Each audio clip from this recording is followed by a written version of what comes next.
I'm Rachel Kane, also known as Screamin' Rachel, and I just did the Chicago New Media Summit, which is now called Chicago Convergence.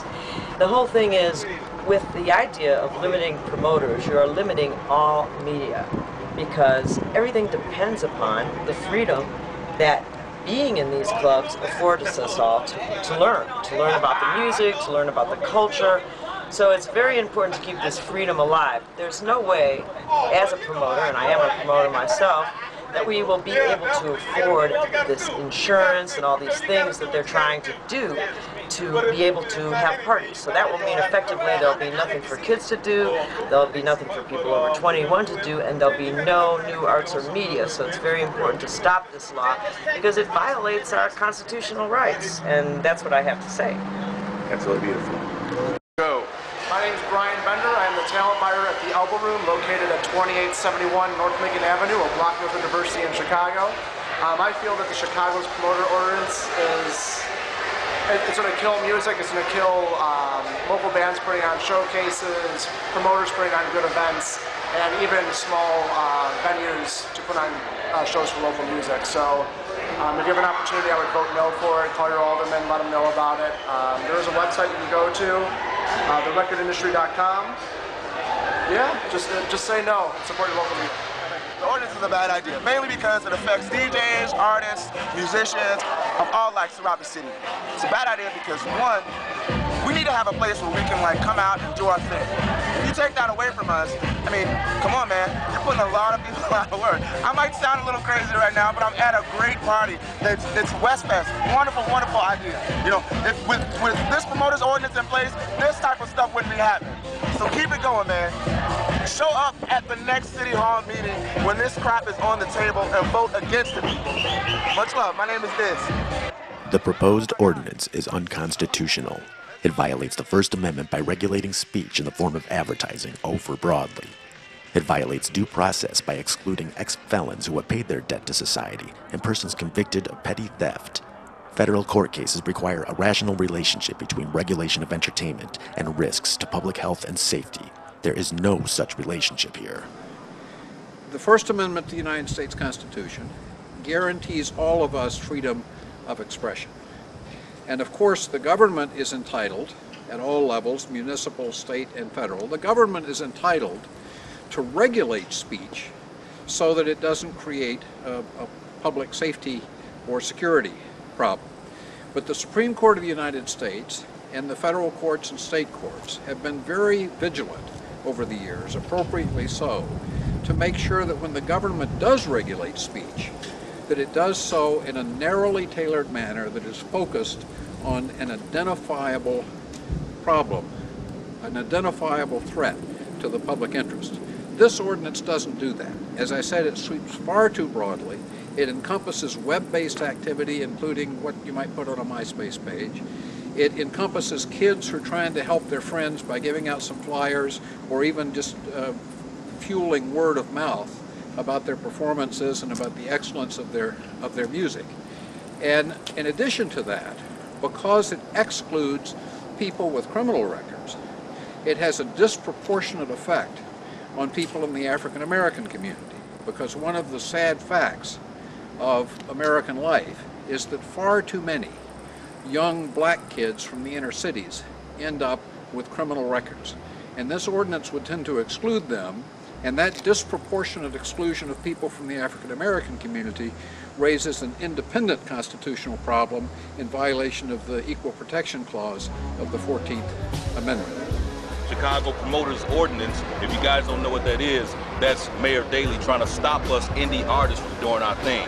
You know, we've already paid our debt to society. Why in the hell is we constantly have to pay it every time we do something positive? It makes you want to do something negative. My name is Eli. Eli, right on. Most definitely. Chicago artist, man, indie. This ordinance sucks. It is completely freaking unfair. Kill it. The proposed ordinance does not strengthen the city's inspection and enforcement resources, powers, and will to act. Instead, it indemnifies the city from liability. There's no other explanation for it, because it's not going to do a thing for culture, it's not going to help the local economy. it's especially not going to help the local economy, because not only does this apply to local promoters right here in the city, this applies to any promoter from any city outside of Chicago that wants to come here and put on an event. If anything is going to hurt the culture or the economy in the city, it's short-sighted laws like this. Right now, we want to keep all independent music independent because the music industry sucks today.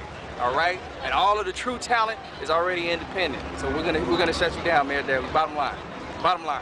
This is the formula right here. We go by the format and the formula. This is our group. We represent Pitch Black Creations. He's the formula. That's right. We want to support my boy JaGoFF right now because JaGoFF is doing his thing to keep us independent. You know what I'm saying? We co-sign what he said. Peace and love. We appreciate that. PPC, baby. My name is Hannah Rosner. I ran a venue called the Guest House, and my best friend, also my drummer, ran the Shit Space.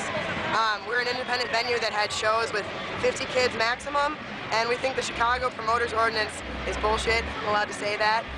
They just want to shut down independent music promoters. We don't even make any money off the tour. We give it all to the bands. So it sucks, and hopefully you guys will do something about it, and we won't have this ordinance as a problem anymore. Say whatever you want to say, honey. I've been in the music industry in many different ways, I don't know, like 20 years. And I think what the city of Chicago is trying to do with this promoters ordinance is total bull ass. That's wrong. It's total BS. It's so wrong. It's going to kill the music scene, whether it's the venues or the independent promoters, all of the bands who are trying to make a living. Please, please, nix the promoters ordinance. The proposed ordinance does not fit the realities of how some of Chicago's best music is made and promoted. The 2007 Chicago Music City Report, prepared by a group at the University of Chicago, concluded that music in the city generates a payroll in excess of $1 billion annually and fuels the overall economy. Significantly, it concluded that Chicago offers more kinds of music regularly than anywhere else except LA and New York, mostly in small clubs. Say what you think about the ordinance and how it affects you. Go ahead. Hey, my name's David Paggio. I come from London, England. I came down to Chicago to some good music, to some very, very, very good house music, and maybe a bit of hip hop. I'm coming down the street here, and all of a sudden I see this little block party music festival going on, and I'm thinking to myself, okay, Chicago Promoters Ordinance kills indie music. I love indie music, I love house music, and then I finally understood the cause that you guys are doing here, and I promise you, you guys need to promote that worldwide, man.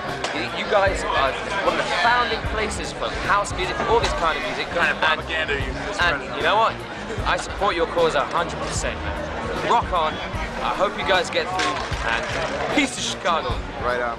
Most of the small clubs are operated informally and present bands and other performers that operate on a financial shoestring, rarely earning more than a few $100s for a performance and rarely netting more than a few $1,000s per year for their music.